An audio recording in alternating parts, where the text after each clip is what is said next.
Olá pessoal, essa é a Sandra. Este é o Moisés. E antes de a gente começar o próximo sinal aqui, eu queria pedir para você se inscrever no nosso canal, compartilhar nosso vídeo, deixar seu like aí e também participar com perguntas, certo? Então nós já falamos sobre o primeiro sinal, que é a volta do povo de Israel à sua terra natal, e o segundo sinal é o governo mundial. E hoje nós vamos estar falando sobre a multiplicação da ciência, que está lá em Daniel 12:4, que é um versículo voltado para o tempo do fim. Diz assim, né? Porém tu, Daniel, fecha as palavras e sela o livro, até o tempo do fim. Muitos correrão para a frente e para trás, e o conhecimento será aumentado, ou a ciência se multiplicará, né? Em algumas versões. Esse correr para lá, para trás e para frente, gente, é correr para lá e para cá, tá? Correr para lá e para cá. Buscando conhecimento, né? Buscando... Então, o nosso sinal, o terceiro sinal da volta de Jesus, do porquê está tão próximo a segunda vinda de Jesus, e obviamente o arrebatamento acontece antes, a gente acredita que o arrebatamento acontece 7 anos antes da segunda vinda de Jesus, certo? Então, só para vocês verem como a ciência se multiplicou rapidamente, de Jesus até a primeira grande invenção voltada para a comunicação, que é o telégrafo, nós temos aproximadamente aí 1800 anos. Essa invenção de Jesus até o telégrafo, inventado por Samuel Morse. Aí a próxima invenção, que é o telefone, né? Muitos diziam que é o telégrafo que fala, né? Alguns comentários sobre isso, mas o aparelho telefônico foi inventado em 1860 pelo italiano Antonio Merci. Né? Melzi. Whatever. Então, assim, você vê a diferença do telégrafo para o aparelho telefônico, dá 23 anos.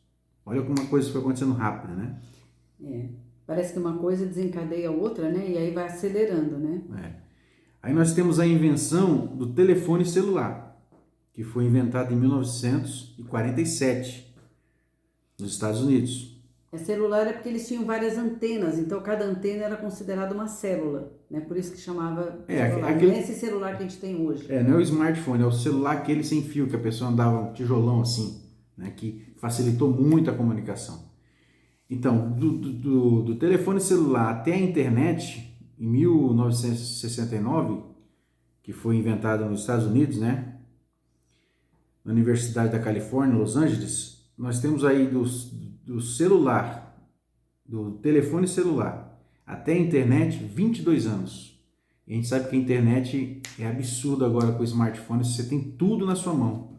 Foi a primeira conexão de internet, chamada ARPANET. Né? Isso, Então, a gente sabe que essas invenções que eu estou compartilhando com vocês, bem resumido aqui, porque são gigantescos. E é só na área da comunicação também, né? Porque nós temos assim, o trem a vapor, de repente nós vemos um avião, né?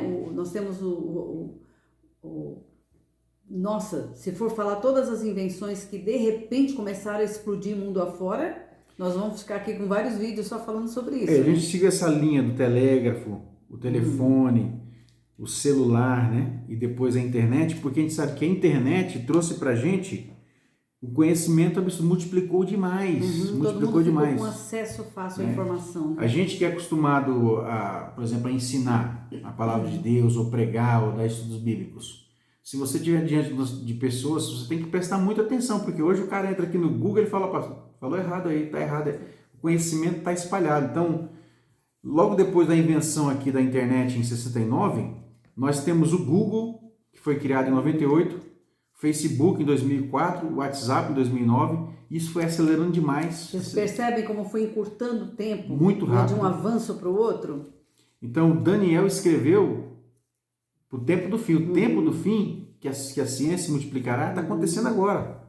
Né? Então, os avanços na medicina, a engenharia, a robótica, o reconhecimento facial é algo assim que está impressionante. Hoje você tem tudo na internet, tudo. Eu desmontei recentemente um negócio de moer café e eu não sabia como montar, uma coisa simples. Eu entrei na internet e achei o mesmo equipamento. Um cara explicando como é que monta. Então, assim, É muito conhecimento espalhado na internet. E nós estamos vivendo esse tempo que o Daniel escreveu, o tempo do fim, né?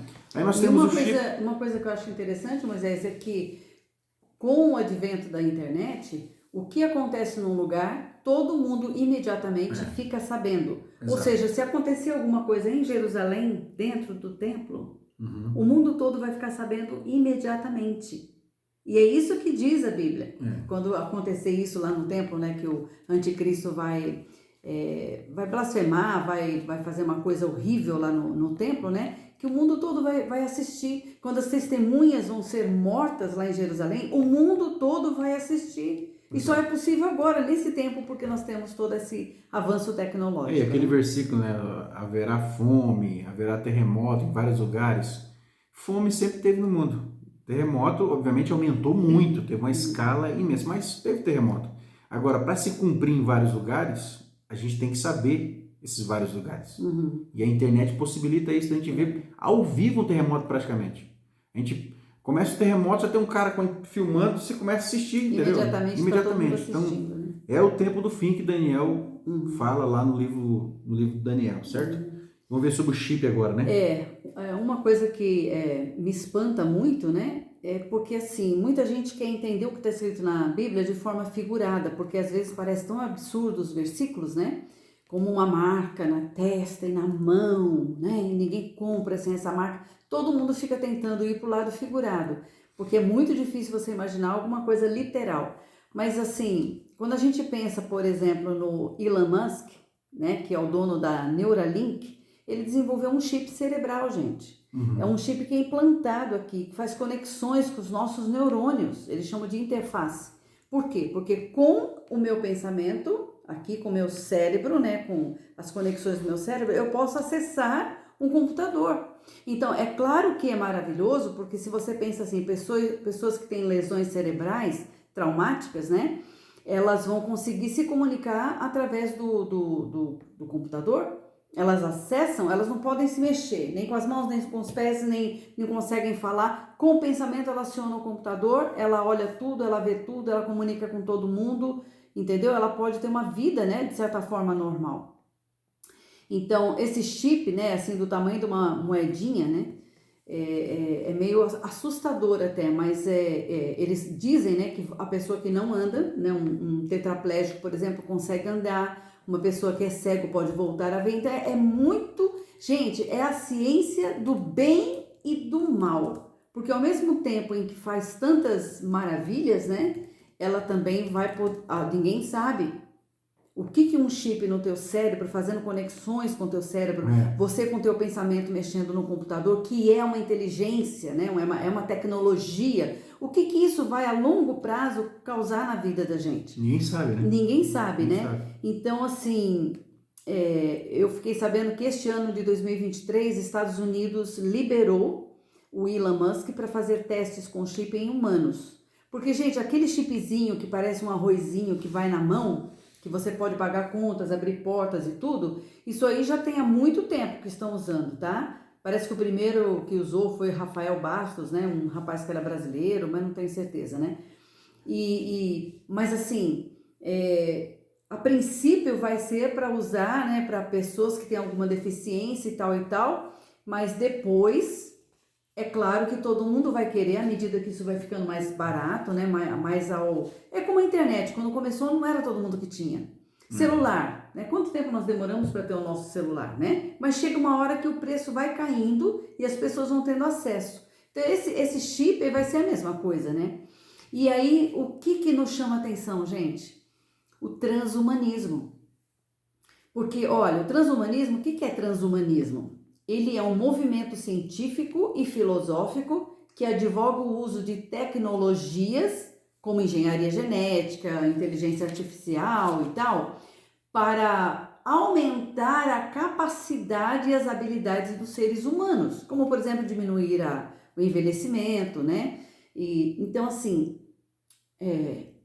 a nanotecnologia também, né? Ela é usada hoje na medicina, né? Eles têm, nossa, é muito promissora aí essa área da nanotecnologia, mas quando eu penso em você deixar de ser humano, Porque transhumanismo é uma transição entre humano e alguma coisa que é pós-humano. Por isso que é transhumanismo. Vocês estão entendendo? Alguma coisa que é totalmente humano, que hoje é trans, mas vai se tornar pós-humano. Por quê? Porque ele vai ter uma habilidade para correr como nenhum outro tem. Vai ter uma habilidade de raciocínio tão rápido que nenhum outro humano tem. De falar, Vocês estão entendendo? Então eles querem mudar o ser humano, né? Então são poderes e habilidades além do normal. E você vê, né, aqui, ó, essa reportagem aqui na Isto É, né?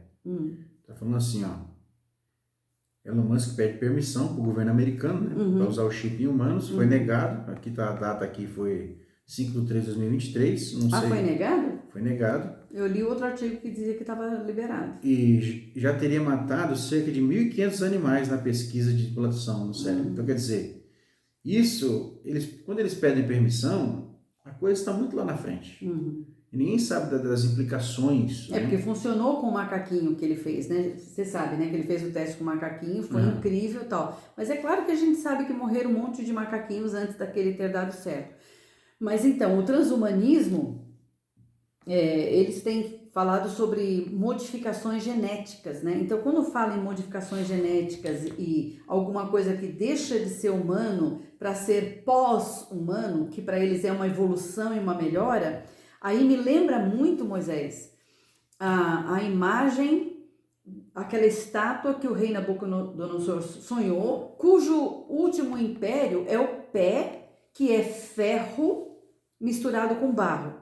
E é evidente que o barro se está indicando aí os seres humanos, porque nós somos pó, viemos do pó e ao pó voltaremos. Nós somos vaso do oleiro, vaso de barro. Então a Bíblia toda usa o barro para seres humanos. Ah, mas será que você não está viajando muito? Não, não, porque a continuação do versículo diz assim: e misturar-se-ão com a semente humana. Isso ou seja, muito louco, né? Alguma coisa vai se misturar com a semente humana, que é o barro, mas essa outra coisa não é humana. Entendeu? Então é uma inteligência artificial, alguma coisa que muda nosso código genético. E aí nos faz lembrar de quê? De Gênesis 6:4 e de Mateus 24:37 e 39, quando Jesus disse assim: porque nos dias, né, do Filho do Homem, quando ele estiver para voltar, vai ser como nos dias de Noé. Nos dias de Noé, a gente sabe que os anjos caídos vieram para a terra, tiveram filhos com as mulheres, né? E a gente pode até um dia fazer um vídeo sobre isso. E esses homens eram homens de renome. Eles eram homens enormes, famosos, poderosos, fortes. Eles tinham muitas habilidades. Tem construções aí que todo mundo acha que só foi possível se foi construído por eles. A tecnologia era bem avançada, né? Exatamente. E Jesus fala isso. Fala, olha, como foi nos dias de Noé, vai ser de novo. Então, o que eles começaram a fazer? Uma modificação genética, né? A gente sabe, quando vocês olham a mitologia, que vocês olham e vê metade homem, metade animal, aquelas figuras estranhas que tem, né? Em várias culturas, em vários povos ao redor do mundo todinho, aquilo tem a ver com a engenharia genética daquele tempo, né? Esses anjos caídos tentando se reproduzir, tentando fazer uma outra raça, alguma coisa assim. E para mim é muito louco, porque até hoje tem algumas construções no mundo que ninguém consegue explicar. Exato. Nem as máquinas conseguem levantar aquelas pedras gigantescas, o corte delas que parece que foi com laser, né? Sei lá. Então eles levitavam aquelas pedras gigantescas, imensas, que hoje não tem tecnologia que levante aquilo, né? Então Jesus falou, vai ser como nos dias de Noé, tá? E ele falou, né? Ele explicou os dias de Noé, mas ele não falou essa parte dos anjos caídos e o que acontecia naquela época, mas nós sabemos muito bem. Quando ele falou, o pessoal daquela época sabia do que ele estava falando, gente. Então, assim, quando você olha o avanço da ciência, da tecnologia, e como foi tudo tão rápido e como está sendo tudo tão rápido, você junta o último império do planeta Terra, que é o pé de ferro com parte de barro, entendeu? É isso que nós estamos entrando. Então, nós podemos afirmar, estamos vivendo o fim dos tempos. Nós temos a volta dos judeus à sua terra natal, porque lá em Zacarias 14:4 diz que Jesus irá pisar no Monte das Oliveiras, em Jerusalém. Então, a nação teria que estar lá, Uhum. né? Porque ele não vai pisar em Londres, em Uhum. Tóquio. Uhum. Não, ele vai pisar em Jerusalém. É. Aí nós temos a formação do governo mundial, que a gente sabe que eles exercem uma pressão enorme, essas famílias poderosas. Eles querem, né, um líder, né? E a pressão que eles fazem sobre o Brasil hoje, toda a influência pesada sobre o Congresso Nacional desse grupo, né? Nos Estados Unidos também. A mesma filosofia, Isso, com os mesmos ideia. princípios, as mesmas A ideias. gente sabe que o governo mundial já tem tudo pronto. Quem está resistindo é a igreja, os seus representantes. A igreja pedra no sapato, né? Com pessoas que acreditam ainda nos princípios judaico-cristãos, estão lutando pela família, né? Enfim. Aí nós temos agora a multiplicação da ciência, que é claro para nós, certo? Então, irmãos, nós estamos vivendo o tempo do fim, que Deus falou para Daniel selar o livro. A igreja está se despedindo da terra, gente.